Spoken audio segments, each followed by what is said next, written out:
Hey, everybody. I've been busy. Got a whole list of stuff going on here.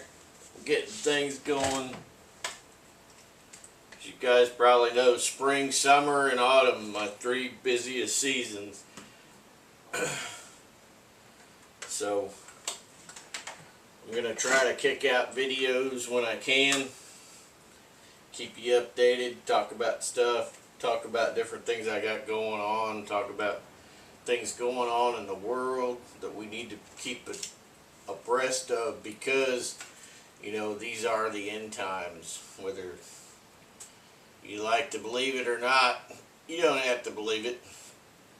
I could see it, but you know, like I said, between 2023 and 2027, a lot of biblical stuff is coming down. It is. Been watching it, been seeing it. A lot of stuff that's like totally geared towards the end. What the heck? I don't even know why that went off. Alright, that's weird. Apparently I set an alarm for something. But I don't know what it was for. It's alright.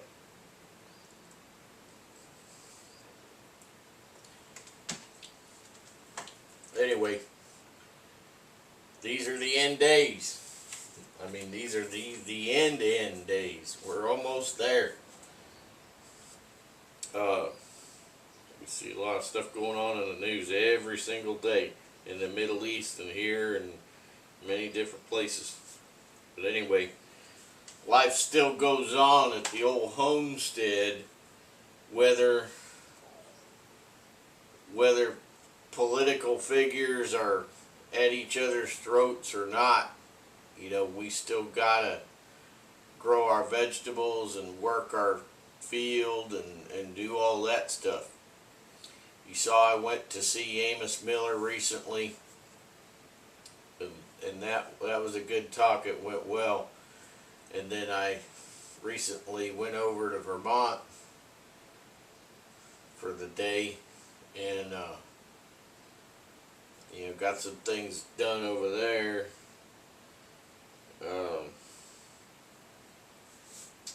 So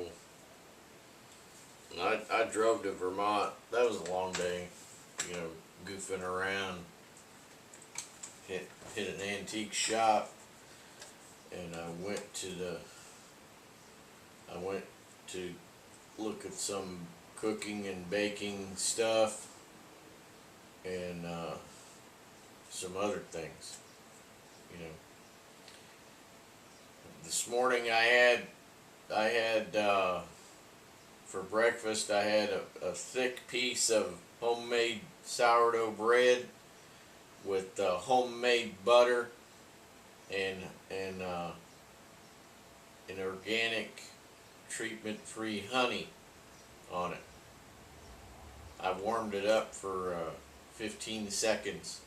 What I do is I put the bread in there with the pats of butter on it. I warm it up for 15 seconds. It'll come out. Then I drizzle that honey on there, and then I take a knife and spread it all in, you know, so it like soaks into the bread. That way it's not all messy going all over the place, you know, dripping off. That's good breakfast. At least for me. That with coffee. You can never have enough coffee. But I've already got my list of stuff going on here. I didn't get to do bees again this year, but I've got most of my supplies that I need. I'm going to be getting some hives. I want several different hives, but I think I'm just going to start with about 3 or 4. I'm going to probably go with some apame hives because of the fact that they are insulated from the get-go. But they're going to be treatment free, and I'm gonna work them a certain way, not like a normal beekeeper would do that's into all the treatments and oxalic acid and all that stuff, all that nonsense. you're just killing off your bees. You do that stuff, and you're making them weaker. You know, that's the thing. That's another thing. You know, I got a big gripe about it. I know there's probably a lot of beekeepers out there that hate my guts because I bucked the system, but I bucked the system for a reason.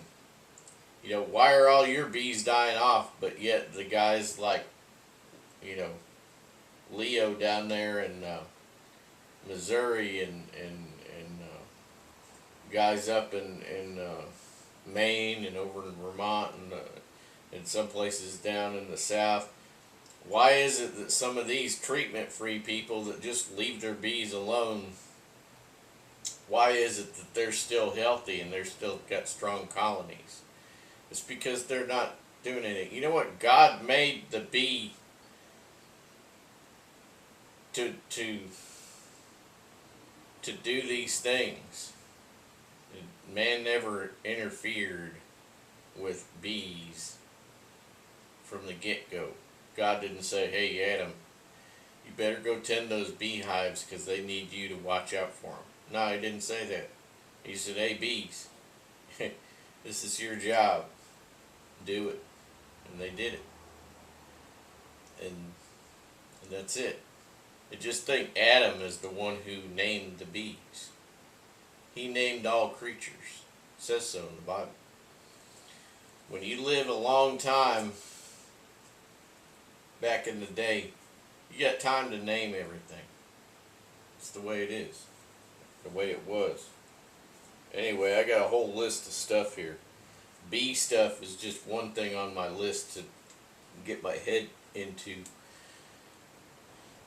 because hives don't last forever when it comes to the old school style, you know, the old wooden ones. But there are better wooden ones now than there used to be 100 years ago. They're better, a little bit, you know, a little bit better than they used to be. But the thing is being in New England, you've got to be conscious of cold. Bees don't like cold, you know. You need a big brood area. We need to bring back those old dated hives. They are bigger than Langstroth. Langstroth and the original Dadant hive look extremely similar. They almost identical in appearance. But the Dadant hives are much larger. They're like a jumbo Langstroth. We need to bring those back. We need to get rid of quote-unquote treatment stuff. I had a bee series. I left it up because I you know what, I know it hacks a lot of traditional or commercial beekeepers off, especially the commercial. I'm not into like you picking up your hives and taking them to some almond orchard and setting them down and spreading disease, because that's what's going to happen. Diseases are going to spread. When you move your bees around all over the place, you're just spreading disease. You know, don't do that. Farmers need to keep their own bees. They used to a long time ago. Some orchards in some places that had fields and orchards and whatnot, they would have 500 or 1,000 hives of bees. That's how they did it themselves.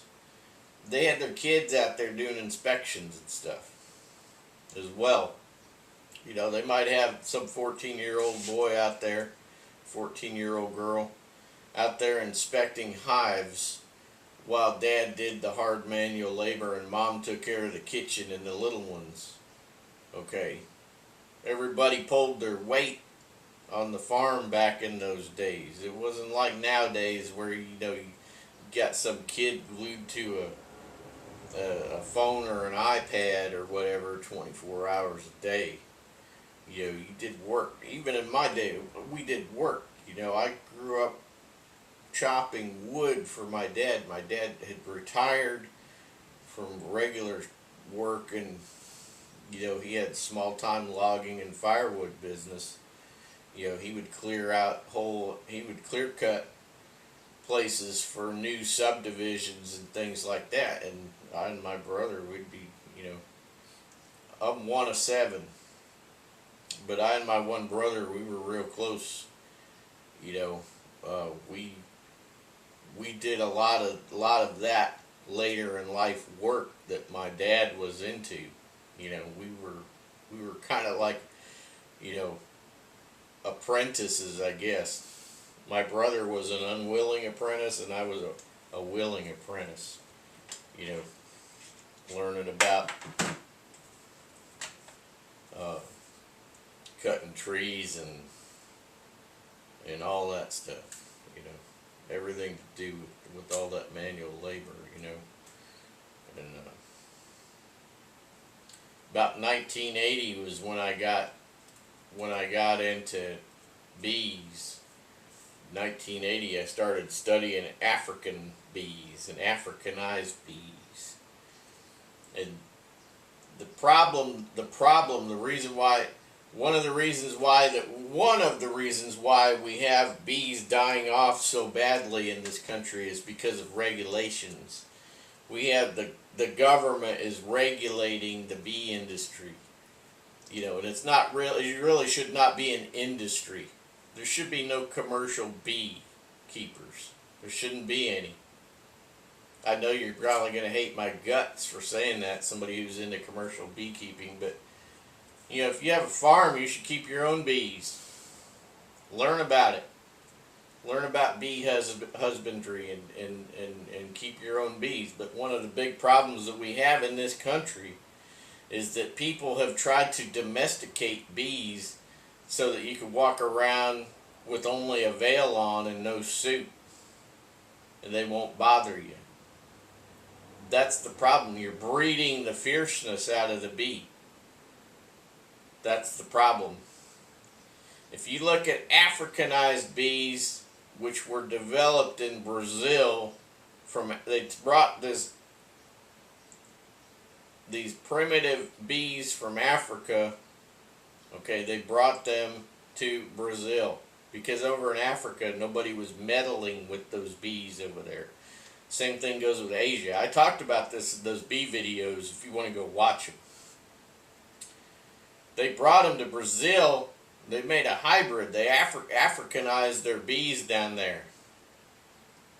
Well, the deal is that African bees and Asian bees and Africanized bees and Eastern Russian bees, untainted by the way, because people seem to be getting into quote-unquote Russian bees now, but I don't think they're true East Russian bees, because they're probably trying to tame them.